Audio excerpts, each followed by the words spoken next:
Anjo do Senhor, meu zeloso e guardador, se a ti me confiou a piedade divina, sempre me rege, me guarde, me governe, me ilumine. Amém. Santa Teresinha do Menino Jesus, rogai por nós. Santo Antônio de Pádua, rogai por nós. Podemos assentar. Como que tá o lombo de vocês aí? Lombo, vocês não sabem a parte de trás das costas aí.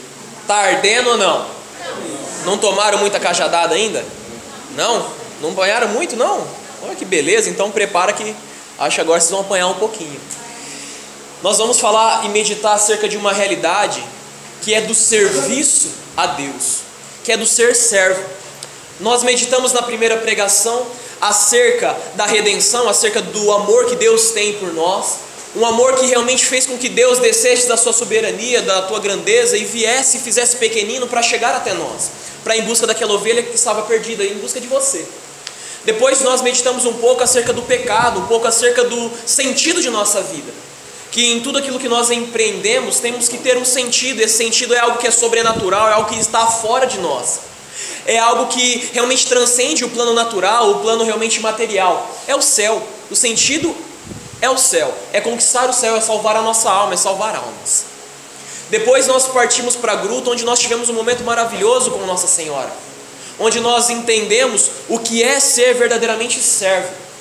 E agora nós queremos aprofundar nesse tema, algo que vai servir para você, na sua pastoral, no seu movimento, na tua casa, no teu trabalho, para ajudar a tua comunidade, para ajudar o Padre Adilson, enfim, o que é ser servo. Rezando para esse momento, rezando para essa pregação, o Senhor me colocava uma realidade que nós enxergamos muito facilmente dentro da igreja.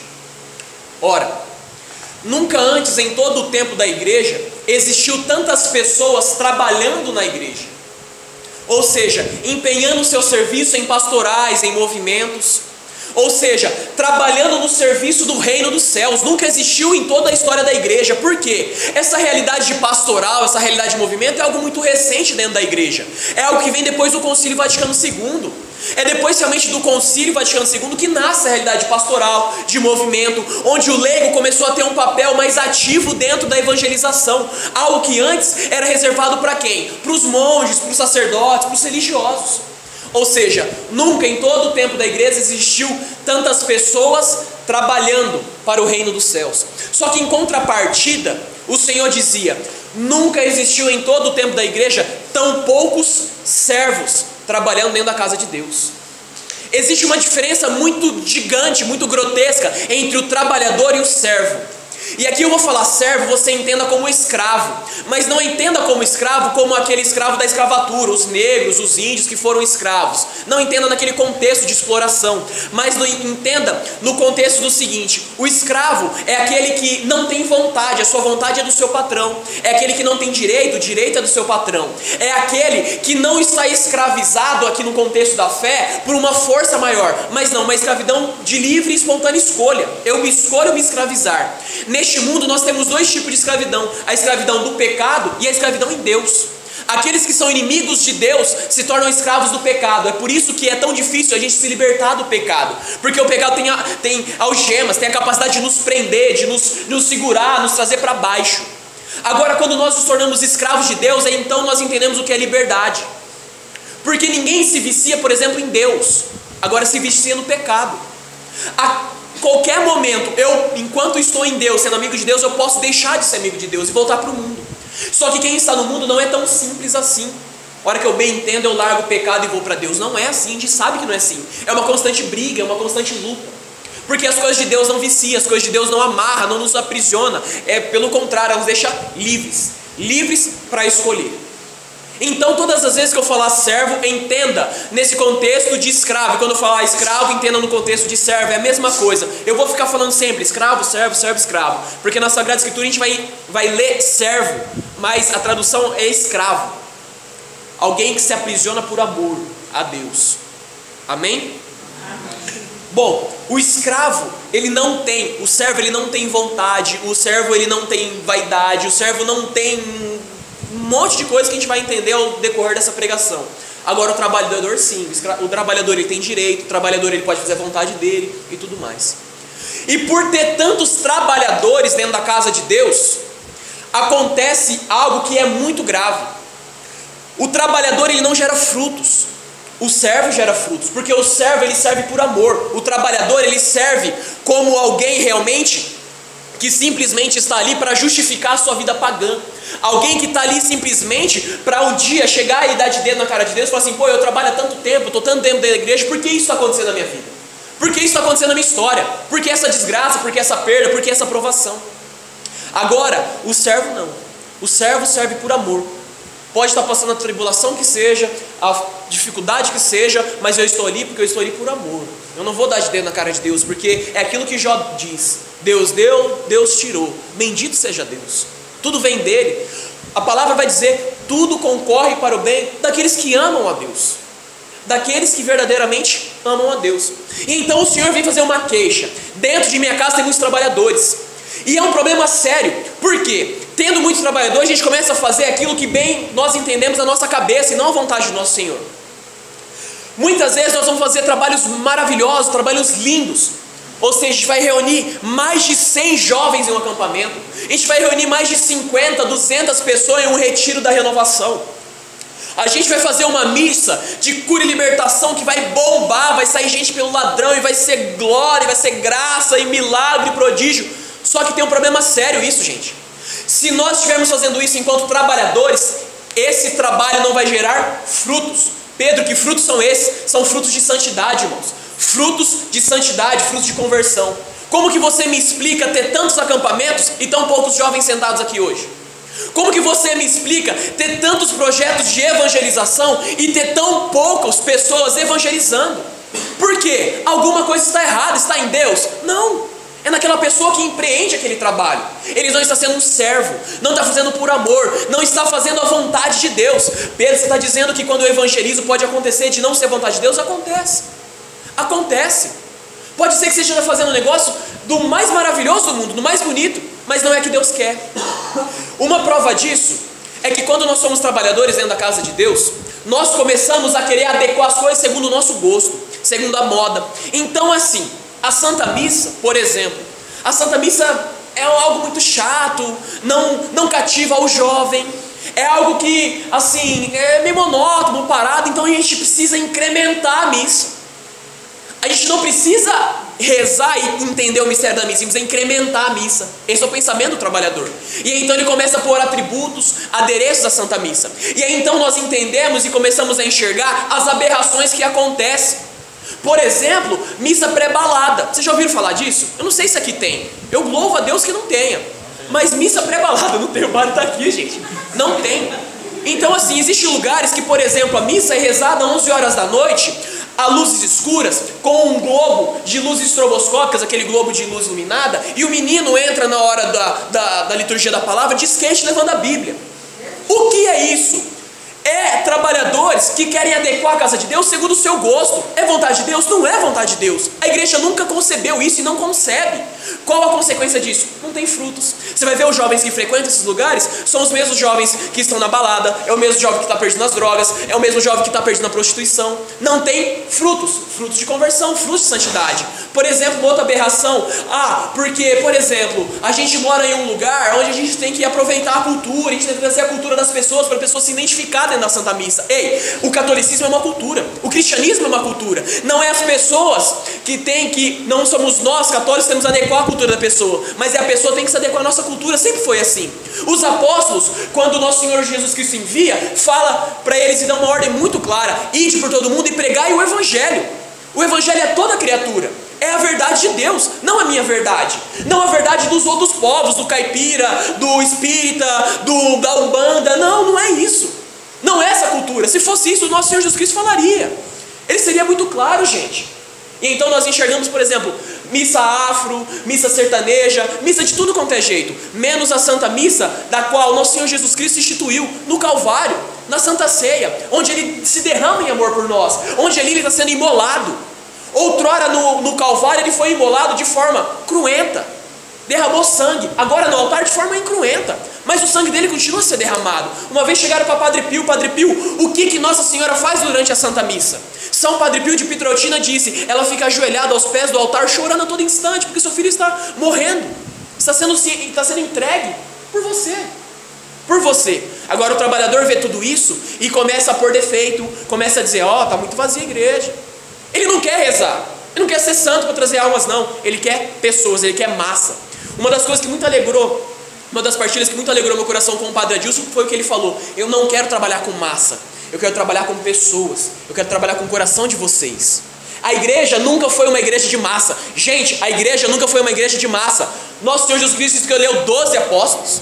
12. Ele poderia reunir 200, 1000, quantos ele quisesse. Ele precisou apenas de 12. Esses 12 colocaram fogo no mundo e o catolicismo está de pé, graças ao Espírito Santo de Deus, há 2000 anos. E nós estamos aqui celebrando aquilo que ele instituiu, que nosso Senhor Jesus Cristo instituiu lá atrás e que os discípulos, os apóstolos propagaram, até chegar em você, aqui em Euclides da Cunha. Amém? Amém. Abre a palavra de Deus. Lucas capítulo 1.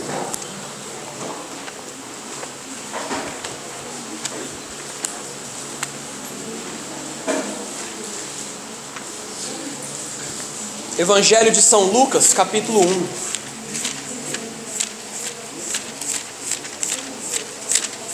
Quem achou na pastoral, fala a página para nós aí. 1249. Na Bíblia Ave Maria, 1346. Lucas capítulo 1, versículo 26. Quem achou vai ficando de pé para a gente proclamar o Santo Evangelho. Uma palavra extremamente conhecida para nós, ela foi o Evangelho, se eu não me engano, de ontem. Quem faz comunhão diária, quem tem a graça de conseguir a missa todos os dias, ou então lê a liturgia todos os dias, é o Evangelho de ontem. A palavra do Senhor vai dizer assim, lá no versículo 26. No 6º mês, o anjo Gabriel foi enviado por Deus a uma cidade da Galiléia chamada Nazaré. Foi a uma virgem prometida em casamento, a um homem chamado José, que era descendente de Davi, e o nome da virgem era Maria. O anjo entrou onde ela estava e disse: alegre-se, cheia de graça, o Senhor está com você. Ouvindo isso, Maria ficou preocupada e perguntava a si mesma o que a saudação queria dizer. O anjo disse: não tenha medo, Maria, porque você encontrou graça diante de Deus. Eis que você vai ficar grávida e terá um filho e dará a ele o nome de Jesus. Ele será grande e será chamado Filho do Altíssimo. E o Senhor dará a ele o trono de seu pai Davi, e ele reinará para sempre sobre os descendentes de Jacó, e o seu reino não terá fim. Maria perguntou ao anjo: como vai acontecer isso, se não vivo com nenhum homem? O anjo respondeu: o Espírito Santo virá sobre você, e o poder do Altíssimo a cobrirá com sua sombra. Por isso o ente santo que nascer de você será chamado Filho de Deus. Olhe, a sua parenta Isabel, apesar de sua velhice, ela concebeu um filho, aquela que era considerada estéril. Já faz 6 meses que está grávida. Para Deus nada é impossível. Maria disse: eis a escrava do Senhor, faça-se em mim segundo a tua palavra. E o anjo a deixou. Eis aqui a escrava do Senhor, faça-se em mim segundo a tua palavra. Essas são palavras da salvação.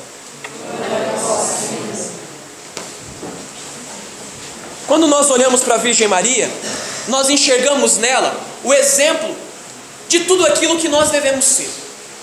Várias coisas nós podemos nos pautar olhando para a Virgem Maria, mas hoje nós iremos nos deter ao atributo de escrava de Deus, de serva de Deus. Na Bíblia Maria vai estar serva, na pastoral está escrava. Os dois termos é o mesmo. Lembra que a gente explicou lá?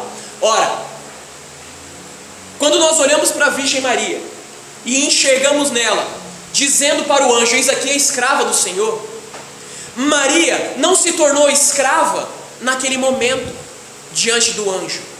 Maria, diante do anjo, apenas e pura e simplesmente declara ao anjo, à humanidade, a mim e a você, que ali, naquela cidadezinha de Nazaré, estava uma escrava de Deus. E precisamente porque ela era escrava de Deus que o anjo a visita. Era precisamente porque ela era escrava de Deus que os planos de Deus acontecem na vida daquela mulher. Planos esses que transcendem toda a realidade humana. Planos esses que foram anunciados pelos profetas há mais de 2000 anos no Antigo Testamento. Plano esse que toda a humanidade ansiava. Todos estavam ansiosos, esperando o cumprimento da promessa de Deus, que era a vinda do Messias, a vinda do prometido, daquele realmente que viria e nos resgataria das trevas. Assim acontece na vida da Virgem Maria, porque ela era escrava. E ali diante do anjo ela apenas declarou: eis aqui a escrava do Senhor. Com a Virgem Maria nós vamos enxergar 3 características do verdadeiro escravo de Deus. Características essas que nós temos que nos pautar, onde nós, através dessa pregação, nós vamos entender se de fato nós estamos sendo escravos ou não, e onde nós estamos falhando, para que a gente possa correr atrás do tempo. Por quê? Nós já estamos em liderança, nós já somos liderança, nós já estamos à frente, já somos referência dentro da igreja. Então nós corremos contra o tempo. Uma coisa é quem está chegando agora, quem é primeiro anúncio, está se convertendo, ele tem tempo ainda de se formar e tal, para depois ser um líder, para depois estar à frente da igreja. Nós não, nós já estamos na batalha, a gente já está na trincheira, a gente já está na guerra, a gente tem que ou mata ou morre. Então assim, é no movimento, é no caminhar que o Senhor vai nos forjar. Então nós precisamos saber aquilo que nós precisamos melhorar. Ora, a primeira característica, grave bem isso, se você tiver que anotar, anote. A primeira característica do verdadeiro escravo de Deus: o seu coração, a sua vida sempre está pronto. O verdadeiro escravo de Deus sempre está pronto para os planos do Senhor. É a primeira característica. O verdadeiro servo, o verdadeiro escravo sempre está pronto. Ora, Pedro, mas quando nós olhamos para a vida da Virgem Maria, no contexto onde o anjo a visita, ela não estava pronta. E gente, não estava mesmo. Por que não estava? O anjo disse que ela vai conceber um filho, ela não era nem casada. O anjo disse que ela seria realmente a mãe do Salvador. Ela era uma menina, tinha 14, 15 anos, frágil, morava numa cidadezinha, subúrbio da Galileia, uma cidadezinha chamada Nazaré, menor do que o Cris da Cunha, muito mais pobre que o de Cris da Cunha. Uma família, tinha lá sua mãe, Ana, Joaquim, seu pai, trabalhavam bastante, lutavam realmente para dar uma educação na fé, e fizeram isso de forma maestral, porque Nossa Senhora era uma baita de uma judia, ela era uma baita mulher de Deus.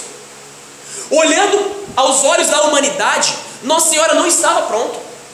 Nós olhando do contexto financeiro, ela não tinha dinheiro, não tinha condições, não estava pronta. Olhando do contexto vocacional, ela não era casada, não estava pronta. Olhando no contexto de estrutura, ela era frágil, era pequenina, era uma criança apenas. Não estava pronta.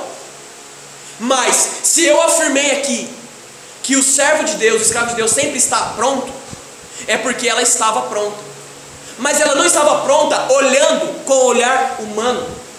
Porque lá em Samuel, na 1 Samuel, quando Samuel vai ungir o rei Davi, ele chega na casa de Jessé e manda vir os filhos de Jessé. Porque Deus iria escolher um filho para governar a tribo de Israel, o povo de Israel.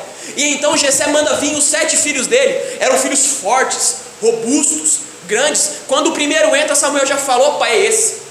Ele tem todos os trejeitos de rei. Ele é forte, ele é douto, ele é líder, ele tem lida para a espada, para a guerra e tudo mais. E então Deus exorta o coração de Samuel e diz: ei, os homens enxergam a aparência, mas Deus enxerga o coração. Não é esse. E então passa todos os filhos de Jessé, e o último, o pequenino, aquele que aos olhos do mundo tinha a menor condição de ser rei, de que os planos de Deus acontecessem na vida dele, que era Davi, é ungido. Por quê? Deus olha o coração. Olhando com os olhos humanos, com os olhos de nossa humanidade, Nossa Senhora não estava pronta. Mas quando nós olhamos com os olhos da fé, nós enxergamos que Nossa Senhora estava pronta sim, porque o seu coração estava pronto. Ora, por mais que estejamos passando por dificuldades, seja tribulação na nossa casa, seja tribulação na nossa família, no nosso trabalho, no nosso emprego, eu não sei, no nosso colégio, na nossa faculdade, o nosso coração de servo, de escravo tem que estar pronto para que os planos de Deus aconteçam. Foi assim na vida de Nossa Senhora.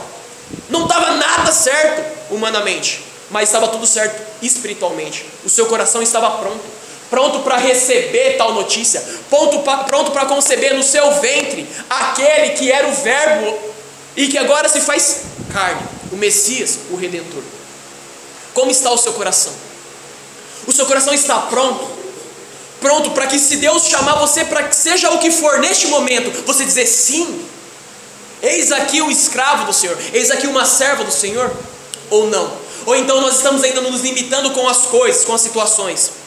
Nós queríamos também ter mais estrutura, nós queríamos ter realmente mais condições, nós queríamos ter mais saúde, de repente mais vitalidade, ser mais velho, com mais experiência, ou ser mais novo. Eu não sei o que a gente queria humanamente para desempenhar um serviço de Deus, mas Deus não precisa de nada disso. Ele precisa de um coração pronto, um coração disposto. Foi isso que ele enxergou na Virgem Maria e isso que ele tem que enxergar aqui em Euclides da Cunha. É isso que ele tem que enxergar na renovação carismática, é isso que ele tem que enxergar nos jovens do acampamento, é isso que ele tem que encontrar na pastoral da família, é isso que ele tem que encontrar na pastoral do dízimo, é isso que ele tem que encontrar no meio dos ministros, é isso que ele tem que encontrar em cima dos presbitérios, com o sacerdote, um coração pronto, um coração disposto. Todo o resto ele vai prover. Deus providencia, gente. Deus providenciou tudo na vida dessa menina, na vida da Virgem Maria. Tudo, todas as coisas Ele proveu. Talvez não da forma como que nossa humanidade imaginaria. Talvez a gente quisesse que o menino Jesus nascesse num palácio, mas o que Deus quis e preparou foi uma manjedoura, foi um coxo no meio dos animais.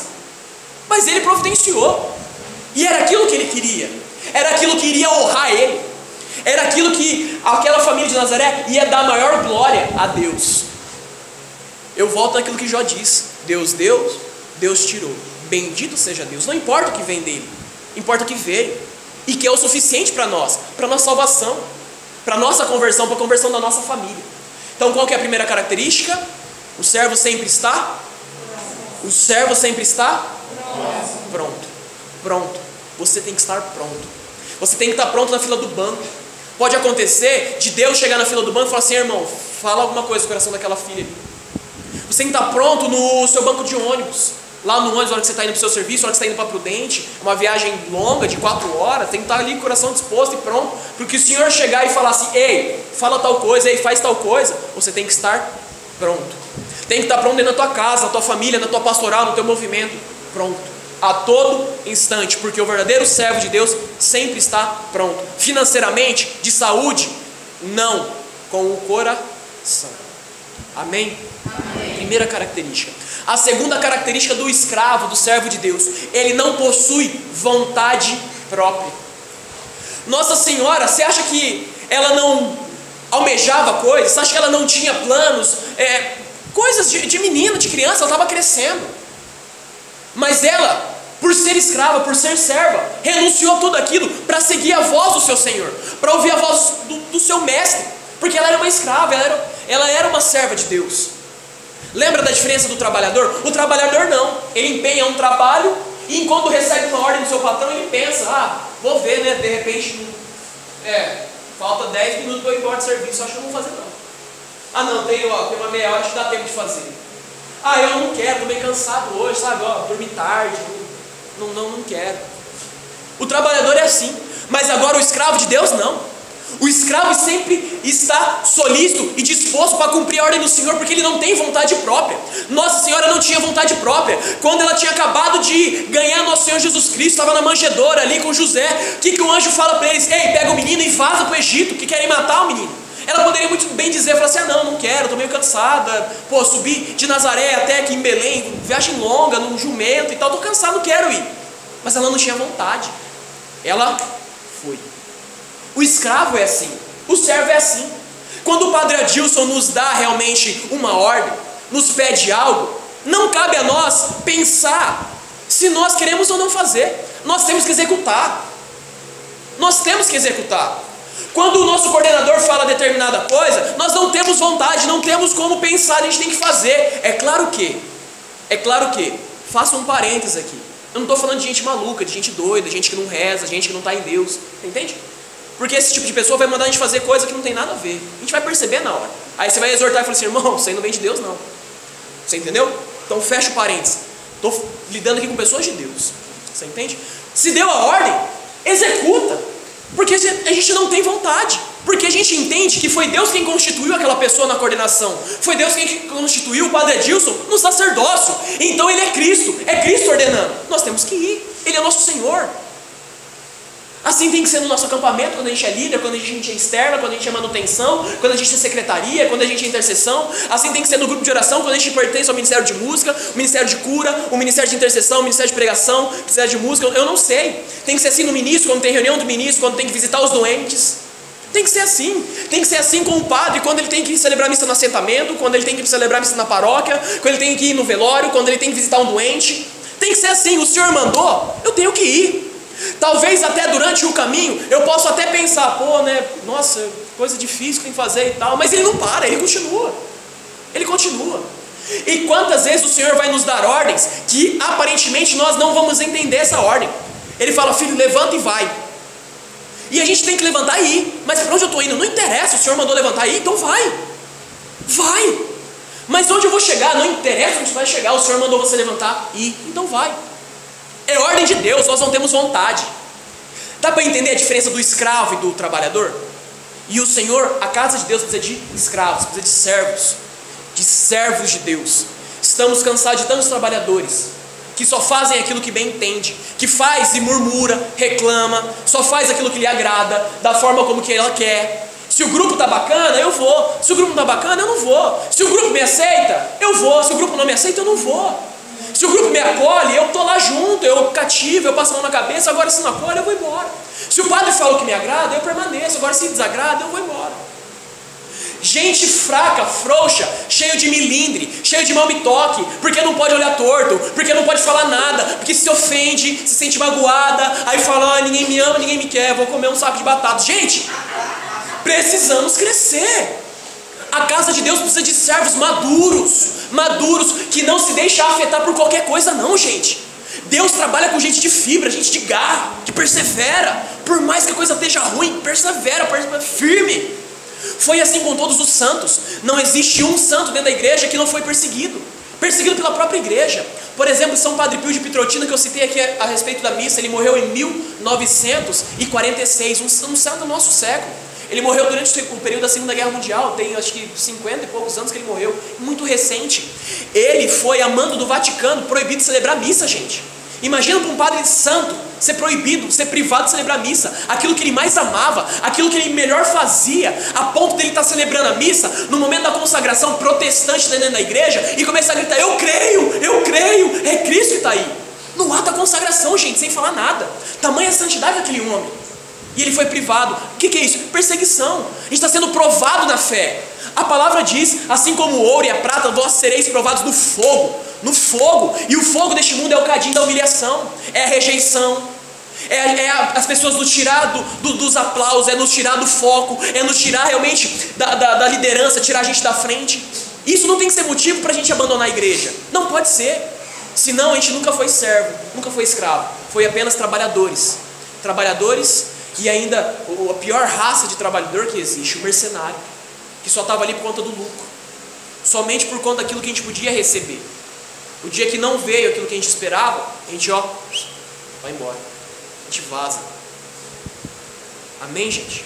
Amém. A primeira característica, o escravo de Deus, o servo de Deus sempre está? Ele não possui vontade própria. Nossa Senhora não possuía vontade própria. Toda a sua vontade estava pautada no seu mestre, no seu Senhor. E onde a vontade do Senhor a conduziu? Os pés da cruz.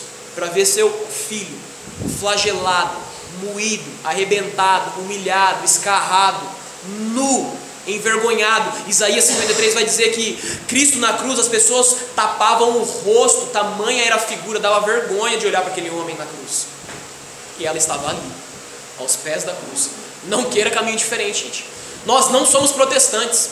Nós não pregamos realmente o evangelho light, um evangelho de prosperidade, não. O trabalho, o serviço de Deus é doído, é sofrimento, é batalha, é suar sangue, mas vale a pena porque o Senhor nos honra, o Senhor transforma a nossa casa, nós temos sentido da vida. Lembra do sentido da vida? O brilho no olhar, o sorriso nos lábios, ninguém rouba de nós.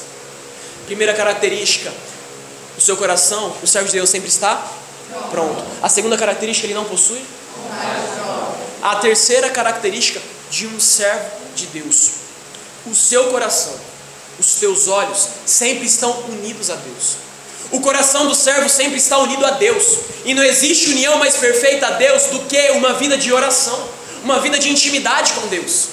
O verdadeiro escravo, o verdadeiro servo sempre está atento à ordem do mestre, mesmo quando ele já deu uma ordem. Lembra que eu falei que às vezes o Senhor nos manda ir para direções que a gente não sabe para onde é, nos manda levantar e ir, e nós vamos, mas Senhor, para onde eu vou? Não interessa para onde eu vou, vai.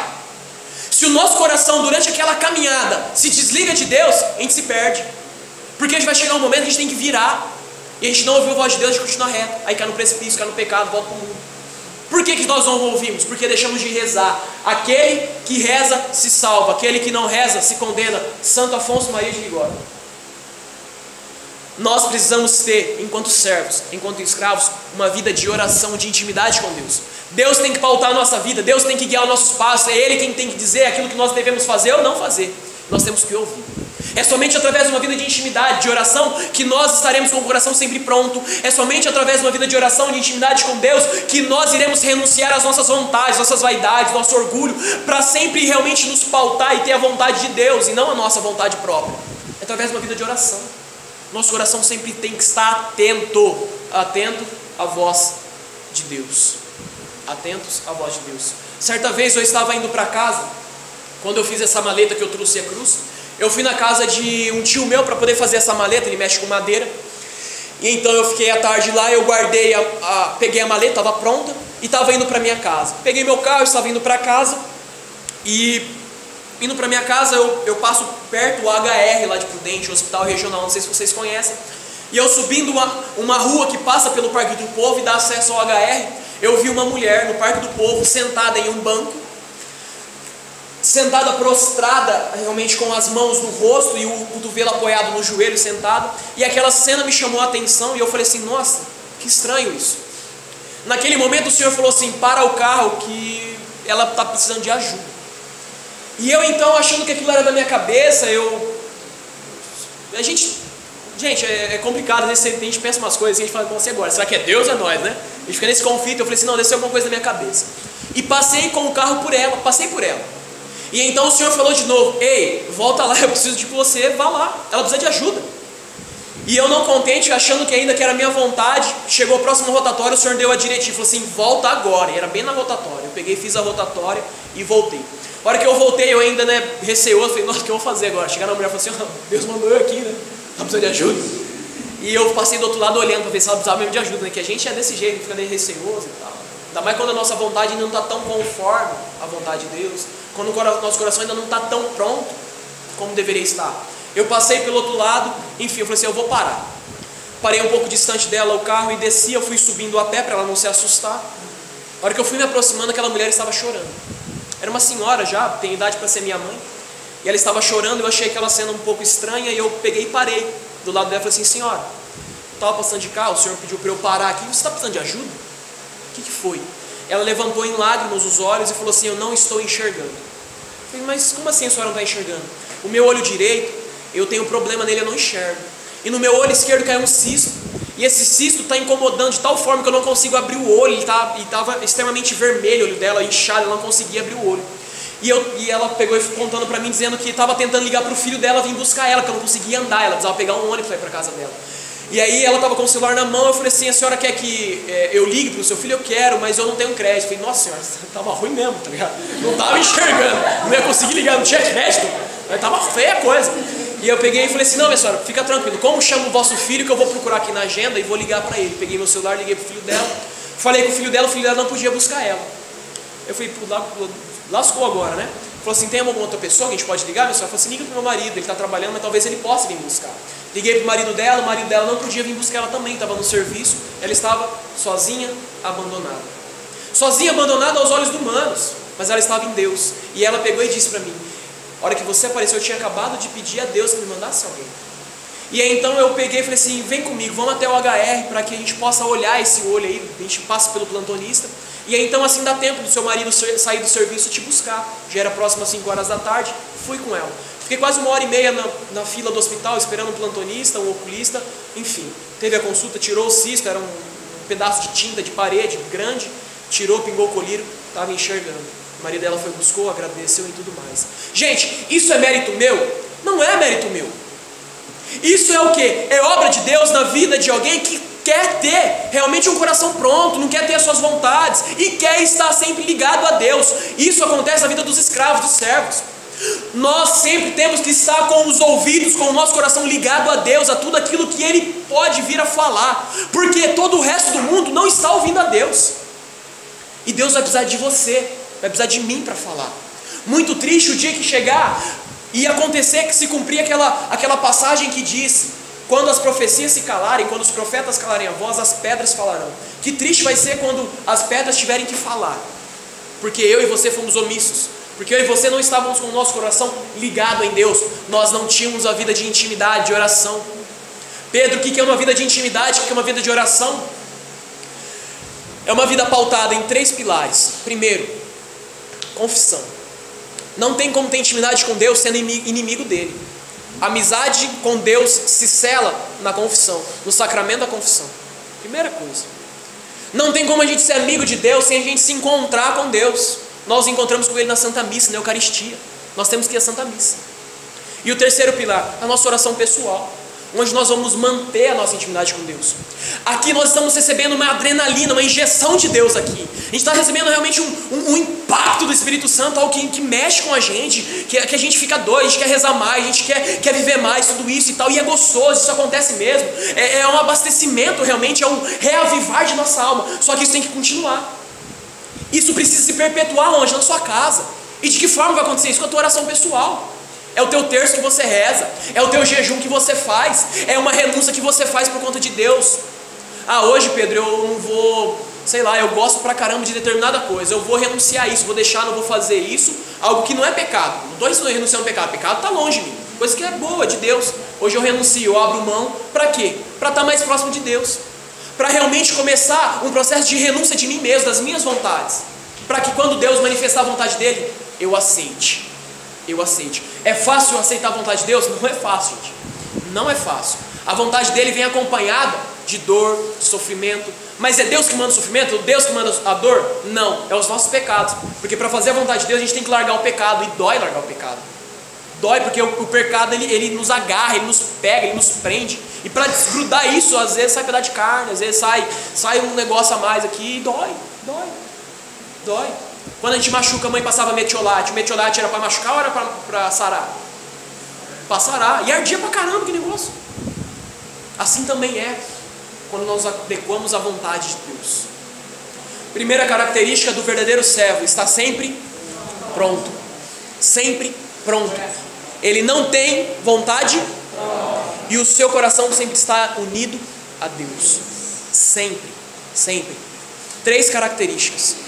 Agora eu pergunto para você: você se encaixou nas 3? Seja sincero, não é para mim. Responde no seu coração. Você se encaixou nas 3? Se encaixou em alguma delas? Se encaixou em nenhuma? Não importa. Hoje é o dia de se encaixar nas 3. Hoje é o dia de a gente fazer um plano de vida, um plano de servo, um plano de escravo, e falar assim: ei, eu vou percorrer esse caminho para chegar a essa característica. Eu vou percorrer esse caminho para chegar a essa característica. E a essa. Eu estou com o coração sempre pronto, com a minha vontade sempre conforme a vontade de Deus, e o meu coração sempre unido a Ele. Abre de novo a sua palavra lá naquele mesmo texto, no mesmo texto que nós lemos, lá em Lucas 1.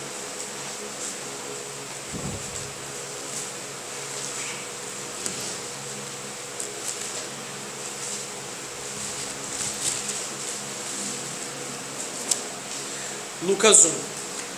Vamos lá no versículo 46. Lucas 1, versículo 46. Aí no versículo 46, nós vamos encontrar um dos cânticos mais belos das Sagradas Escrituras. Um cântico tão belo, tão grandioso, que se nós juntássemos todos os 150 salmos, não daria em beleza, em grandiosidade, em santidade esse canto entoado pela Virgem Maria. Um canto que foi entoado por um coração escravo de Deus, um coração que é servo de Deus. E eu te falo, meu irmão, você é chamado a entoar um cântico tão belo quanto esse, o Magnífico. O Senhor te chama a ser um escravo, um servo, a fim de que a tua vida seja tão conforme a vontade de Deus, o seu coração esteja tão disposto, tão solícito, esteja tão unido, que você seja capaz de entoar um cântico tão belo quanto esse, que a Virgem Maria entoou diante do seu Senhor. O Magnífico. Fica de pé, que nós vamos ler esse cântico, e que o seu coração possa arder. No final desse cântico, o ministério já pode se colocar a postos, e o Santíssimo vai ser exposto. Por quê? Eu não sei o coração de vocês, mas o meu coração ainda não é de escravo, o meu coração ainda não é de servo, infelizmente. Eu quero diante do meu Senhor, diante do meu Salvador, que será exposto aqui, pedir a Ele a graça de ser servo, pedir a Ele a graça de ser escravo, a fim de que no fim da minha caminhada, ou durante a minha caminhada, eu sendo um verdadeiro servo, um verdadeiro escravo, eu possa entoar um cântico tão belo quanto esse, que a Virgem Maria entoou. Eu quero realmente que a minha vida de servidão a Deus possa proporcionar em minha vida, em meus lábios, um canto tão belo quanto esse, um canto tão santo, tão maravilhoso, tão grandioso quanto esse. Gente, eu não tenho palavra para expressar o que é esse canto. Versículo 46, vamos todos juntos. Então Maria disse: minha alma proclama a grandeza do Senhor, meu espírito se alegra em Deus, meu Salvador, porque olhou para a humilhação de sua serva. Doravante todas as gerações me felicitarão, porque o Todo-Poderoso realizou grandes obras em meu favor. Seu nome é santo, e sua misericórdia chega ao extremo.